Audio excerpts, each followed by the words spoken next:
सभी को ओम शांति। आज है 3 जुलाई 2024। प्रातः मुरली बाप दादा मधुबन। मीठे बच्चे, कलंगीधर बनने के लिए अपनी अवस्था अचल अडोल बनाओ। कलंगीधर बनने के लिए अपनी अवस्था अचल अडोल बनाओ। जितना तुम पर कलंक लगते हैं उतना तुम कलंगीधर बनते हो। आज का प्रश्न, बाप की आज्ञा क्या है? किस मुख्य आज्ञा पर चलने वाले बच्चे दिल तख्त नशीन बनते हैं? उत्तर में बाबा बोले, बाप की आज्ञा है मीठे बच्चे, तुम्हें कोई से भी खिटखिट नहीं करनी है, शांति में रहना है। अगर कोई को तुम्हारी बात अच्छी नहीं लगती तो तुम चुप रहो, एक दो को तंग नहीं करो। बाप दादा के दिल तख्त नशीन तब बन सकते जब अंदर कोई भी भूत न रहे, मुख से कभी कोई कड़वे बोल न निकले। मीठा बोलना जीवन की धारणा हो जाए। मीठा बोलना जीवन की धारणा हो जाए। ओम शांति। भगवान वाच, आत्माभिमानी भव। पहले पहले ज़रूर कहना पड़े, यह है बच्चों के लिए सावधानी। बाप कहते हैं कि हम बच्चे बच्चे कहते हैं तो आत्माओं को ही देखता हूँ। शरीर तो पुरानी जुत्ती है, यह सतो प्रधान बन नहीं सकता। सतो प्रधान शरीर तो सतयुग में ही मिलेगा। अभी तुम्हारी आत्मा सतो प्रधान बन रही है, शरीर तो वही पुराना है। अभी तुमको अपनी आत्मा को सुधारना है, पवित्र बनना है। सतयुग में शरीर भी पवित्र मिलेगा। आत्मा को शुद्ध करने के लिए एक बाप को याद करना होता है। बाप भी आत्मा को देखते हैं, सिर्फ देखने से आत्मा शुद्ध नहीं बनेगी। वह तो जितना बाप को याद करेंगे उतना शुद्ध होते जाएंगे। यह तो तुम्हारा काम है, बाप को याद करते करते सतो प्रधान बनना है। बाप तो आया ही है रास्ता बताने। यह शरीर जो अंत तक पुराना ही रहेगा, यह तो सिर्फ कर्मेंद्रियां हैं जिससे आत्मा का कनेक्शन है। आत्मा गुलगुल बन जाती है, फिर कर्तव्य भी अच्छी करती है। क्या कहा बाबा ने? आत्मा गुलगुल बन जाती है, फिर कर्तव्य भी अच्छी करती है। वहाँ पंछी जानवर भी अच्छे अच्छे रहते हैं। यहाँ चिड़िया मनुष्यों को देख भागती है, वहाँ तो ऐसे अच्छे अच्छे पंछी तुम्हारे आगे पीछे घूमते फिरते रहेंगे, वह भी कायदे सिर। ऐसे नहीं घर के अंदर घुस आएंगे, गंद करके जाएंगे, नहीं, बहुत कायदे की दुनिया होती है। देखा कितना सुंदर सतयुगी दुनिया आ रहा है। यहाँ चिड़िया मनुष्यों को देख भागती है, वहाँ तो ऐसे अच्छे अच्छे पंछी तुम्हारे आगे पीछे घूमते फिरते रहेंगे, वह भी कायदे सिर। ऐसे नहीं घर के अंदर घुस आएंगे, गंद करके जाएंगे, नहीं, बहुत कायदे की दुनिया होती है। आगे चल तुमको सब साक्षात्कार होते रहेंगे। अभी मार्जिन तो बहुत पड़ी है। स्वर्ग की महिमा तो अपरंपार है, बाप की महिमा भी अपरंपार है, तो बाप के प्रॉपर्टी की महिमा भी अपरंपार है। क्या क्या अपरंपार है? स्वर्ग की महिमा तो अपरंपार है, बाप की महिमा भी अपरंपार है, तो बाप के प्रॉपर्टी की महिमा भी अपरंपार है। बच्चों को कितना नशा चढ़ना चाहिए। बाप कहते हैं, मैं उन आत्माओं को याद करता हूँ जो सर्विस करते हैं, वह ऑटोमेटिकली याद आते हैं। आत्मा में मन बुद्धि है ना, समझते हैं कि हम फर्स्ट नंबर की सर्विस करते हैं या सेकंड नंबर की करते हैं। बाबा कहते हैं कि आत्मा में मन बुद्धि है, समझते हैं कि हम फर्स्ट नंबर की सर्विस करते हैं या सेकंड नंबर की करते हैं, यह सब नंबरवार समझते हैं। कोई तो म्यूज़ियम बनाते हैं, प्रेसिडेंट गवर्नर आदि के पास जाते हैं, ज़रूर अच्छी रीति समझाते होंगे।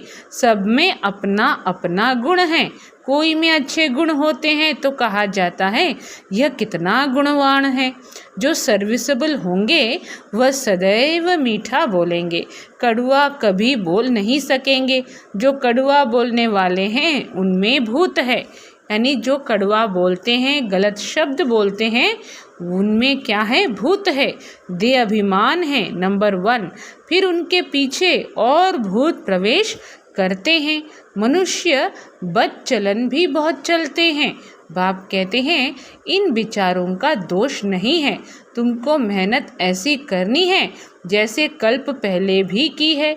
अपने को आत्मा समझ बाप को याद करो, फिर आहिस्ते आहिस्ते सारे विश्व की डोर तुम्हारे हाथों में आने वाली है। ड्रामा का चक्र है, टाइम भी ठीक बताते हैं।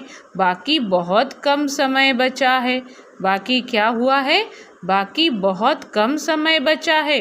वो लोग आज़ादी देते हैं तो 2 टुकड़ा कर देते हैं, आपस में लड़ते रहें, नहीं तो उन्हों का बारूद आदि कौन लेगा? यह भी उन्हों का व्यापार है ना। बाबा आज बच्चों को समझा रहे हैं कि ड्रामा का चक्र है, टाइम भी ठीक बताते हैं, बाकी बहुत कम समय बचा है। वो लोग आज़ादी देते हैं तो 2 टुकड़ा कर देते हैं, आपस में लड़ते रहें, नहीं तो उन्हों का बारूद आदि कौन लेगा? यह भी उन्हों का व्यापार है ना। ड्रामा अनुसार यह भी उन्हों की चालाकी है। यहाँ भी टुकड़े टुकड़े कर दिया है। वह कहते यह टुकड़ा हमको मिले, पूरा बंटवारा नहीं किया गया है। इस तरफ पानी जास्ती जाता है, खेती बहुत होती है, इस तरफ पानी कम है, आपस में लड़ पड़ते हैं, फिर सिविल वॉर हो पड़ती है। बाबा कहते हैं यहाँ भी टुकड़े टुकड़े कर दिया है। वह कहते यह टुकड़ा हमको मिले, पूरा बंटवारा नहीं किया गया है। इस तरफ पानी जास्ती जाता है, खेती बहुत होती है, इस तरफ पानी कम है, आपस में लड़ पड़ते हैं, फिर सिविल वॉर हो पड़ती है, झगड़े तो बहुत होते हैं। तुम जब बाप के बच्चे बने हो तो तुम भी गाली खाते हो, बाबा ने समझाया था। अभी तुम कलंगीधर बनते हो, जैसे बाबा गाली खाते हैं तुम भी गाली खाते हो। यह तो जानते हो कि इन विचारों को पता नहीं है कि यह विश्व के मालिक बनते हैं। क्या नहीं पता? इन विचारों को पता नहीं है कि यह विश्व के मालिक बनते हैं। 84 जन्मों की बात तो बहुत सहज है। आप ही पूज्य, आप ही पुजारी भी तुम बनते हो। कोई की बुद्धि में धारणा नहीं होती है। यह भी ड्रामा में उनका ऐसा पार्ट है। कर क्या सकते हैं? कितना भी माथा मारो परंतु ऊपर चढ़ नहीं सकते हैं। तदबीर तो कराई जाती है लेकिन उनकी तकदीर में नहीं है। राजधानी स्थापन होती है, उनमें सब चाहिए। ऐसा समझकर शांत में रहना चाहिए। कोई से भी खिटपिट की बात नहीं, प्यार से समझाना पड़ता है। ऐसे न करो, यह आत्मा सुनती है, इससे और ही पद कम हो जाएगा। कोई कोई को अच्छी बात समझाओ तो भी अशांत हो पड़ते हैं, तो छोड़ देना चाहिए। खुद भी ऐसा होगा तो 1-2 को तंग करता रहेगा या पिछाड़ी तक रहेगा। खुद भी ऐसा होगा तो 1-2 को तंग करता रहेगा या पिछाड़ी तक रहेगा। माया भी दिन प्रतिदिन कड़ी होती जाती है। महारथियों से माया भी महारथी होकर लड़ती है। माया के तूफान आते हैं, फिर प्रैक्टिस हो जाती है बाप को याद करने की। एकदम जैसे अचल अडोल रहते हैं, समझते हैं माया हैरान करेगी, डरना नहीं है। कलंगीधर बनने वालों पर कलंक लगते हैं, इसमें नाराज नहीं होना चाहिए। अखबार वाले कुछ भी खिलाफ डालते हैं क्योंकि पवित्रता की बात है। अबलाओं पर अत्याचार होंगे। अकासुर बकासुर नाम भी हैं, स्त्रियों का नाम भी पूतना शूर्पणखा है। अब बच्चे पहले पहले महिमा भी बाप की सुनाते हैं। बेहद का बाप कहते हैं तुम आत्मा हो, यह नॉलेज एक बाप के सिवाय कोई दे नहीं सकता। रचता और रचना का ज्ञान यह है पढ़ाई, जिससे तुम स्वदर्शन चक्रधारी बन चक्रवर्ती राजा बनते हो। अलंकार भी तुम्हारे हैं परंतु तुम ब्राह्मण पुरुषार्थी हो, इसलिए यह अलंकार विष्णु को दे दिया है। यह सब बातें आत्मा क्या है, परमात्मा क्या है, कोई भी बता नहीं सकती। आत्मा कहाँ से आई, निकल कैसे जाती। कभी कहते हैं आँखों से निकली, कभी कहते हैं भ्रिकुटी से निकली, कभी कहते हैं माथे से निकल गई। यह तो कोई जान नहीं सकता। अभी तुम जानते हो आत्मा शरीर ऐसे छोड़ेगी, बैठे बैठे बाप की याद में देह का त्याग कर देंगे। बाप के पास तो खुशी से जाना है, पुराना शरीर खुशी से छोड़ना है। जैसे सर्प का मिसाल है, जानवरों में भी जो अकल है वह मनुष्यों में नहीं है।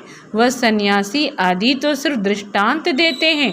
बाप कहते हैं तुमको ऐसा बनना है जैसे भ्रमरी कीड़े को ट्रांसफ़र कर देती है, तुमको भी मनुष्य रूपी कीड़े को ट्रांसफ़र कर देना है। सिर्फ दृष्टांत नहीं देना है, लेकिन प्रैक्टिकल करना है। अब तुम बच्चों को वापस घर जाना है। तुम बाप से वर्षा पा रहे हो तो अंदर में खुशी होनी चाहिए। वह तो वर्षे को जानते ही नहीं, वह तो वर्षे को जानते ही नहीं। शांति तो सबको मिलती है, सब शांति धाम में जाते हैं। सिवाय बाप के कोई भी सर्व की सद्गति नहीं करते। यह भी समझाना होता है तुम्हारा निवृत्ति मार्ग है, तुम तो ब्रह्म में लीन होने का पुरुषार्थ करते हो। बाप तो प्रवृत्ति मार्ग बनाते हैं। यह बहुत गुह्य बात है। पहले तो कोई को अल्फ और बे ही पढ़ना पड़ता है और पढ़ाना पड़ता है। बोलो, तुमको दो बाप हैं, हद का और बेहद का। हद के बाप के पास जन्म लेते हो विकार से, कितने अपार दुख मिलते हैं। सतयुग में तो अपार सुख है, वहाँ तो जन्म ही मक्खन मिसल होता है। कहाँ पे जन्म मक्खन मिसल होता है सतयुग में? कोई दुख की बात नहीं, कोई भी दुख की बात नहीं, नाम ही है स्वर्ग।